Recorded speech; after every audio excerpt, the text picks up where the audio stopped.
If they were not gossiping about me, they should have called me into that meeting. I would have answered everything that Donald Trump wanted from us.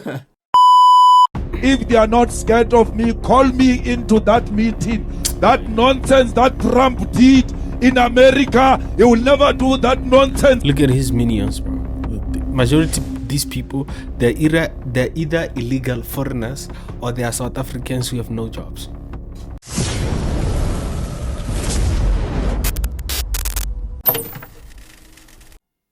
He don't learn at all. The only organization that is hated by imperialists is the EFF.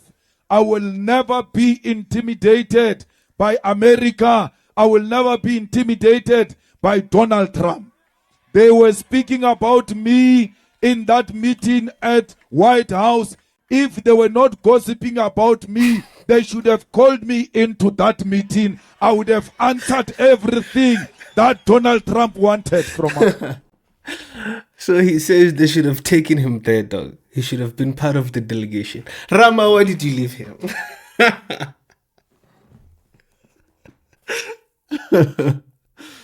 Oh, Lord. He takes himself way too serious, man. He must stop. He says they are gossiping about him. He says they are gossiping about him, man. But that's what I think too. They were gossiping about the boy. But he takes himself way too serious. And I'm also going to play you a clip towards the end. I'm going to play you a clip towards the end where this guy talks about kill the farmer, kill the boy. He's doubling down. He says, I do not care what Trump is saying. I do not care what anybody in the imama is saying about me. I don't care. He's doubling down. He doesn't care. Now, Trump did ask Ramaphosa, why is this guy not in jail? You must put this guy under the jail. And to that I say, I value free speech, and I made a video yesterday where I was speaking about free speech. But also I checked the section 16 of our constitution where they mention free speech, where they talk about free speech. And they happen to mention that if you incite violence or you threaten the life of somebody, then that can be considered as hate speech. So really, according to the laws of this country, this guy must go under the jail because he's calling for the murder of a population of a group of people. So he must go under the jail. Trump was right in asking that particular question. That one in particular. Banchaba ba se ba ka nna batho ba baholo ka dikhoneng ba tia transport ba ya kwa America ba yo bua ka nna slege. So to the people who do not understand what he just said, he says they are gossiping about me. Old people, they are scared. They are even taking transport. They go to America just to gossip about me. The guy is funny, you know. But to say he should be taken seriously as far as our politics is concerned, or we should make him president, is rather upset as far as I'm concerned. If they are not scared of me, call me into that meeting. That nonsense that Trump did in America, he will never do that nonsense. Look at his minions, bro. The majority of these people, they're either illegal foreigners or they are South Africans who have no jobs. There's no in between. Illegal foreigners or South Africans without jobs. It's in my presence because I will confront him here and there with the facts. The facts. Ramaphosa could not present the facts in front of Donald Trump. You've got a coward president. He left here. Ariana, he won't be bullied. When he arrived there, he was shaking. That is true. That is true. He was found shaking, man. Atazela, Achaba Donald Trump, another president scared of another president. Donald Trump said to him, when you say farmers, you mean white people. He kept quiet. Farmers do not mean white people. There are black farmers. There are white farmers. Ramaphosa is a farmer himself. He should have said to Donald Trump, no, farmers are not white. I'm a farmer myself. I am not white. Why didn't he present that simple fact before Donald Trump? Why didn't he say? That's a valid question, ladies and gentlemen. You know, I'm one person. I don't even like the EFF, but it's like, the truth is the truth. You know, sometimes it doesn't matter who's telling the truth. Just the truth is the truth, and it matters.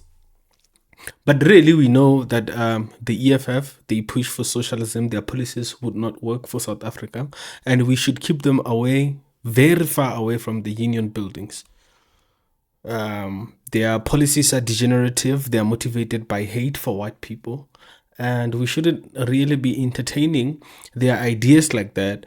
But this is just a young video just to show you the response that Malema has to what was said in the Oval Office between Trump, Elon, and Ramaphosa, together with his delegation. Because a lot of people showed a lot of interest in that particular meeting. So I thought, let us hear Julius Malema's response. There are so many people killed in South Africa, and majority of them are blacks. There is no white genocide in South Africa. Bammonchatsila with crosses, he opens his eyes in shock. Now, I know on the issue of whether or not there's a white genocide, even the people who watch my videos, there's a little bit of what can I say? Polarization in terms of that particular issue of whether or not there's a white genocide in South Africa. There's people who believe there's white genocide, and there's people who believe there's no white genocide. And I think, you know, great for both sides, because it clearly shows that we live in a country where we have democracy and freedom of speech, and people are allowed to make their own opinions. And so that is one good thing about our country, really, that we can have conversations like this. But unfortunately, I just had and saw a video where the Hawks, this guy who just showed that, you know, the Hawks apprehended somebody on the command of Ramaphosa because apparently he made threats against Ramaphosa, and they are not really saying what the guy said. And so those are tough times. We should watch that with a very careful eye. We do not want to go down a route where we do not have freedom of speech in South Africa, and a route where the government decides what must be said and what mustn't be said, you know. I know South Africa with my eyes closed. He's unable to tell Donald Trump that is not a picture of South Africa. This picture does not belong to us. We don't have mass graves of white people in South Africa. Comrades, Donald Trump says to him, yeah, that is a ridiculous point. Those crosses that he's talking about, they represent a life that was taken through farm matters. So we cannot dispute the fact that there's farm matters in South Africa, ladies and gentlemen. There are farm matters. However, there are farm matters just like there are any other crimes in South Africa, and farm matters as well deserve resources to be put into them to stop them. You know, you cannot just disregard the fact that people are getting killed in farms. Ramaphosa, why are you not arresting this Julius Malema? Why is this Julius Malema not in jail? He can't respond with a simple fact that this song came by threat of violence. I'm not going to be silenced by threat of death. When you say don't jail him, Ramaphosa should have said, in South Africa we don't jail people like that. There are courts in South Africa, and the courts have said there is nothing wrong with this song. This is not my song. That is hate speech. What we are preaching is hate speech. We are calling for the killing of other people. And I used to be of the idea that, you know, people who sing "Kill the Boer, Kill the Farmer," they are within their right to sing it. However, after, you know, reviewing exactly what our constitution says, and just listening to conversations. Why would white people want to leave and immigrate to the United States to become refugees in the United States? It shows how that song is just hate speech, and we shouldn't be pushing for people to sing that particular song. I did not compose this song. I found this song. The struggle heroes composed this song. All I'm doing is to defend the legacy of our struggle. This is a heritage of our struggle. This is the song that was sang by Peter Mokaba in the presence of Chris Hani, in the presence of Winnie Mandela. And therefore, I will never stop singing a song that Winnie Mandela sang. But this was during apartheid. So it's like, and you guys are always saying something about these people when they sing these terms during our democratic dispensation, but you don't see anything wrong with singing "Kill the Farmer, Kill the Poor" during our democratic dispensation. This is ridiculous, ladies and gentlemen. Ridiculous. Before she died, that will be a betrayal to the struggle of our people.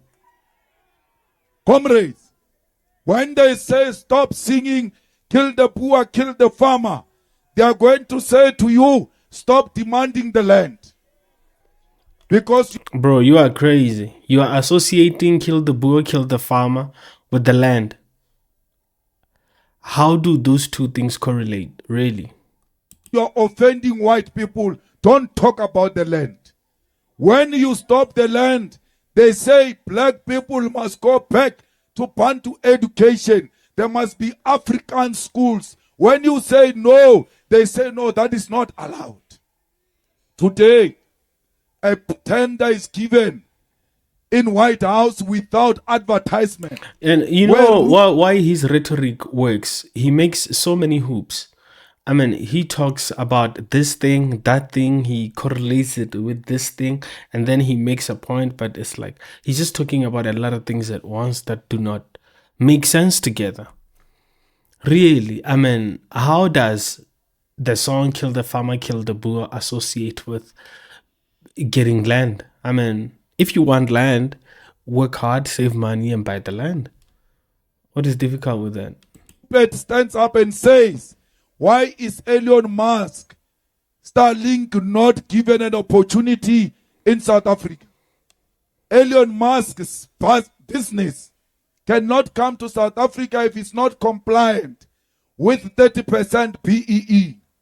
What he did, Ramaphosa, after they asked him that, the following day, they issue out that they want to relax the BEE deals so that this Starlink can come into South Africa. They should have done that from the beginning. They should remove all of the BEE legislation and the 142 race-based legislation and just drive this country based on merit and attract investment, attract private business to come to South Africa. They should have done that a long time ago, really, in my opinion.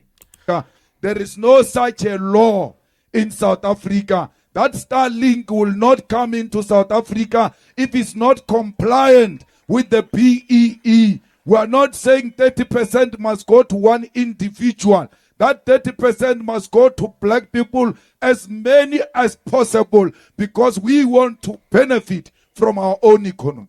Come on. We know people who benefit from BEE are the elite black people who are connected highly to the ANC, very closely to the ANC politicians. Those are the people who benefit. Abo Edwin Sodi, Abo Mamkiza and them. Not us. Abo Brian Molefe, Abo Ramaphosa. All of them. They are the ones who benefit. Us, we suffer. They even threaten us for saying things on the internet about them and exposing them. Yet they are public figures, bro. So we are not allowed to talk about them. They are going to threaten us with jail. Ridiculous. Comrades, we must never be dictated to by business. I long told you, South Africa, that we are captured by Ruperts, that our country is run by Ruperts. How can a minister of international relations sit in a meeting? Malema, Mara, no, he's a good boy. o beta ke lekgowa ko leetle nna o ka se mpete lekgowa la terene. What is your problem? The whole Minister of International Relations goes and sit in a meeting that deals with international issues outside the country and never uttered a word. But businessmen, the golf players are speaking, but you, the politician, who's supposed to speak on those matters, you are quiet. Why do you still want to earn a salary after being quiet? Why can't we give this salary to those white people?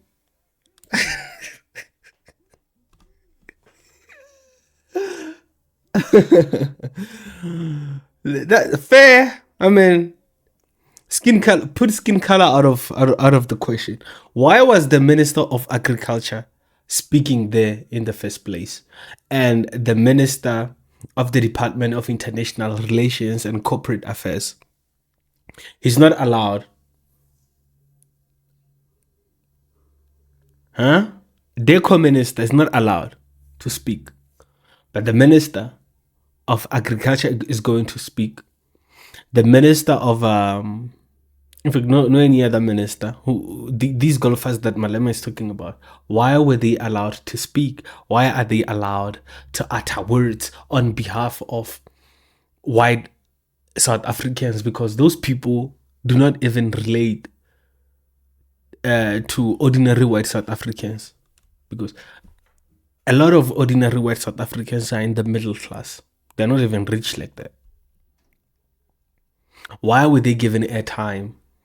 And the Minister of DECO, who said at the end of the day he's going to expropriate white-owned land, why was he not given airtime to speak? I wanted to hear him say it to his face.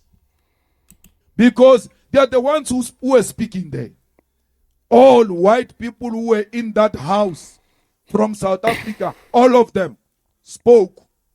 All of them, including John Steinhuisen. What gave them the ticket to speak on behalf of our country? It was their color.